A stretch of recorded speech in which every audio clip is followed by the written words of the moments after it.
Okay, YouTube. I've got a slight problem with this Kenwood range oven. Basically, when you turn it to the oven setting, it turns off every few seconds. So basically, the oven's useless. First of all, I had to figure out what was wrong with it. I found out basically this oven switch here is selector one is faulty. When you wiggle it around, it basically works. Now this is a Kenwood, I think it's a ck405. So if you open this little door down here, you can see the model number just there. So model number is just written there, and it says ck405 just there. If you go on eBay, you can actually find the switch. Now, to remove this cover, it is really hard, especially depending on how old your oven actually is. So you've got about 7 or 8 screws. You've got one at the back there, one in the middle just there, one just there. Also, you've got one here on the side just there. You've got another one here on the side. Also, you have to open the oven, and you've got one up here, you've got one in the middle here, and you've got the final screw in this corner just up here. Okay, so also you have to remove every single screw on the top. So you got one there, one there, one there, one there, 3 here, oh sorry, 4 here, 1, 2, 3 and 4, and then you've got another 2 here and another 2 here. Now again, if you've used your cooker for a while, some of these screw heads will be they'll just snap as soon as you try to take it off. So basically you have to get a drill and drill out the screws. Now once you've done that, you can just simply lift off the cover. Be very careful of these little igniters on all the corners, because you can't snap them. As you can see, that one's a bit broken. So lift this off.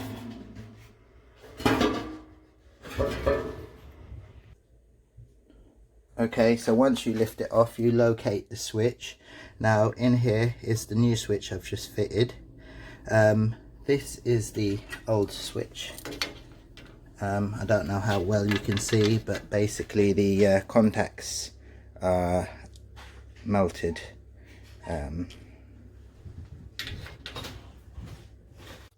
Okay, so after you remove the cover, you'll need to remove the face plate on the front here.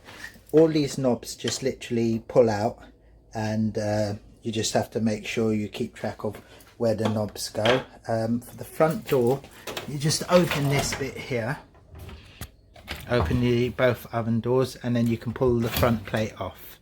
You've got 2 LED wires that are attached just at the bottom here, and they just simply unclick. So just click them off, 1 and 2.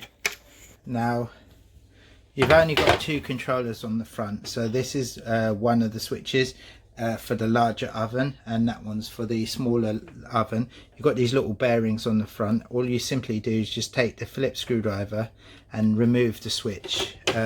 Once you remove the switch, all you have to do is just follow the wiring inside here. So I'm trying to get a bit of light on that one. Give me 1 second. So if you basically just have a look, I don't know how well this shows up on the camera, but basically it goes 1, 2, 3, 4, 5, and then 1, 2, 3, 4, 5.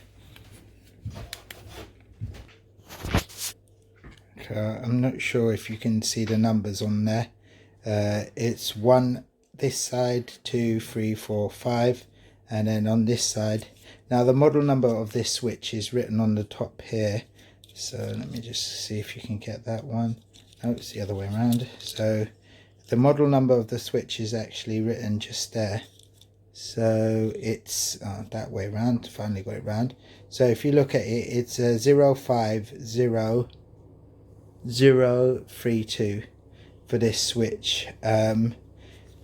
and then all you do is you just move the wires across, move one by one, and then that's it.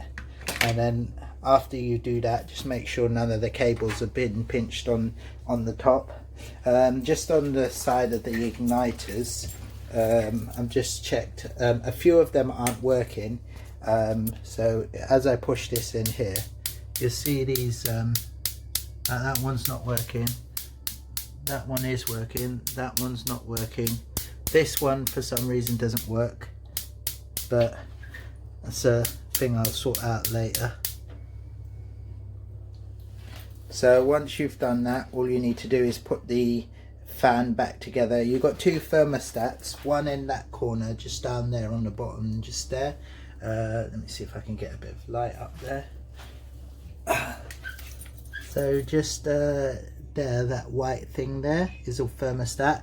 This is your blowing motor to blow the oven round, and you've got the other thermostat just there in that corner. So if you need them changing, you'll have to take the top off as well. And this is the igniter box. There might be something wrong with this. This is why I'm not getting a really good spark. Again, I'll try and sort that out. So now I'm just going to put everything back on, put it back together and see what happens. Okay, everything's back together now. Just checking the oven switch, and it seems to be working. And just check all the gas hobs.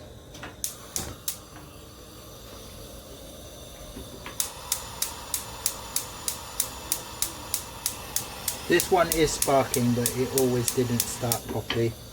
And final one, yeah, that one works. Basically, because it didn't have that silver ring on the inside, that's why it wasn't sparking. But everything appears to be working now. So that's it's done. So if you've got one of these range cookers and this switch is a bit faulty, you can just buy it and swap it over. But like I said, the only hardest part is actually getting all of these screws out here. So I hope this video has helped some people. Anyway, good luck. Bye.